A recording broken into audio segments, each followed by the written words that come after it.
Menteri Sosial Khofifah Indar Parawansa mengatakan, perempuan, dalam hal ini ibu, berperan penting dalam membina karakter seseorang yang dimulai dari keluarga.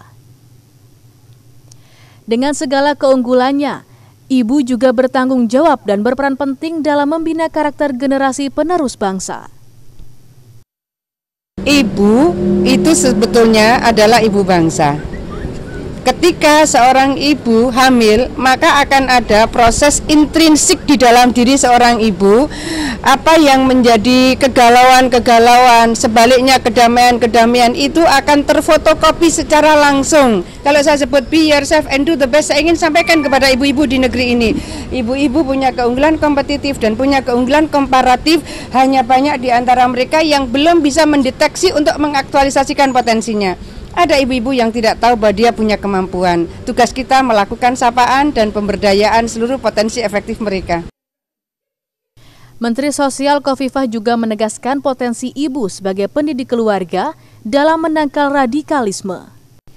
Pembangunan karakter bangsa diperlukan guna mengatasi kelemahan dan menghadapi tantangan. Berdasarkan data BPS bulan Maret 2015, angka kemiskinan naik dari 27 juta menjadi 28 juta. Sementara indeks persepsi korupsi juga masih tinggi. Indonesia berada di posisi 117 dari 175 negara. Dari Jakarta, Drusela Benala, Oki Prasetya, Kantor Berita Antara mewartakan.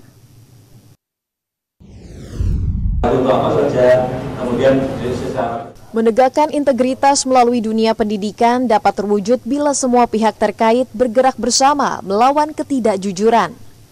Sekolah merupakan tempat tumbuhnya generasi berintegritas. Integritas siswa sangat penting, mengingat masa depan Indonesia bersih ada di tangan calon pemimpin bangsa.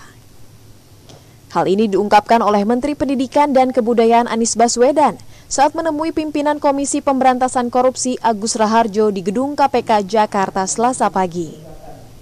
Anies menegaskan bersama institusi KPK, dunia pendidikan melalui kepala sekolah dapat menumbuhkan integritas sebagai prinsip dalam diri siswa.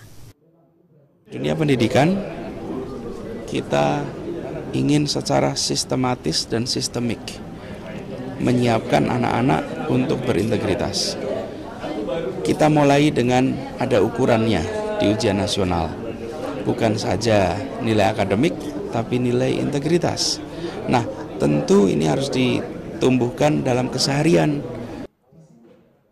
Anies mengharapkan dengan menanamkan kejujuran pada usia pendidikan di bangku sekolah, maka masa depan Indonesia akan bersih dari korupsi. Utamakan integritas. Jadi, kalau di dunia pendidikan, sekolahnya, gurunya, kepala sekolahnya, siswanya mempraktekkan integritas, insya Allah Indonesia masa depan akan bersih dari praktek korupsi. Anies menambahkan, kepala sekolah harus mampu menyuarakan semangat integritas di dunia pendidikan. Dari Jakarta, Cynthia Gesino, Rijalul Fikri, Kantor Berita Antara mewartakan.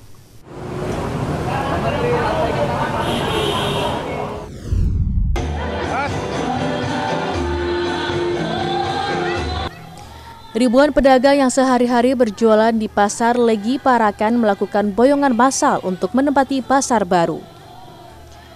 Selama 3 tahun dibangun, mereka menempati pasar darurat di lapangan Desa Tejosari, Kecamatan Parakan. Pembangunan Pasar Legi yang diklaim adalah pasar terbesar di Pulau Jawa ini menelan dana hingga 86 miliar rupiah.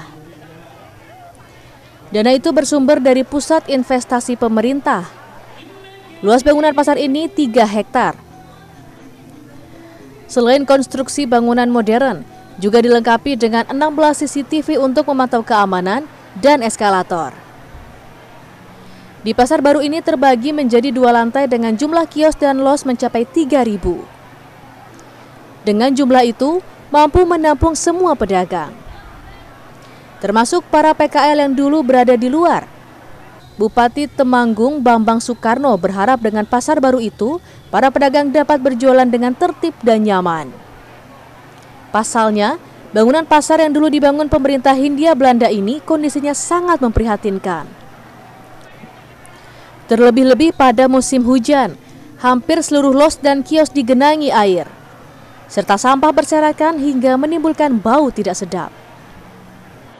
Saya mengucap syukur alhamdulillah Allah pasar lagi sudah jadi. Dan sebentar lagi para pedagang masuk ke pasar. 3 tahun saya kira cukup. Insya Allah ini kalau sudah masuk dan dibuka, dan saya kira ini adalah wujud kebersamaan. Dengan adanya pasar ini, Bupati menghimbau para pedagang untuk ikut menjaga dan merawat kebersihan pasar. Dari Temanggung, Jawa Tengah, Firman Eko Handi, Kantor Berita Antara, mewartakan.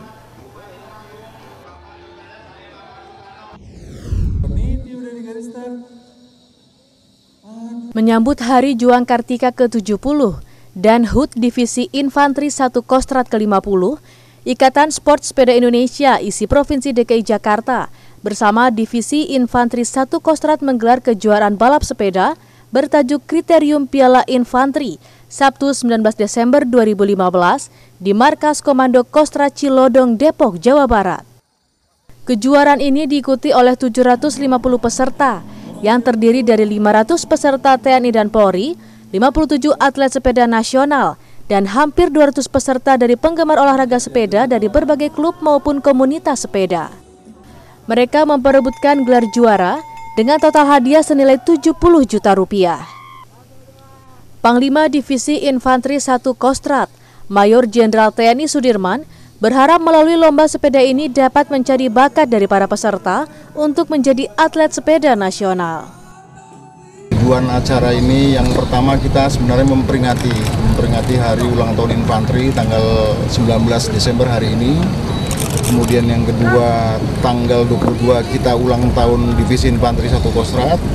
Kemudian kita juga melaksanakan pencarian kader sebenarnya untuk pembalap sepeda dengan kerjasama dengan Ikatan Sport Sepeda Indonesia. Terdapat 8 kelas yang dilombakan menyesuaikan usia serta kemampuan para peserta, yakni Men Open, Women Open, Master A, Master B, TNI Polri, Fixed Gear Open, Fixed Gear Under 17, dan Road Bike Junior Under 18. Dari Jakarta, Amita Putri, Rejalul Fikri, Kantor Berita Antara, mewartakan.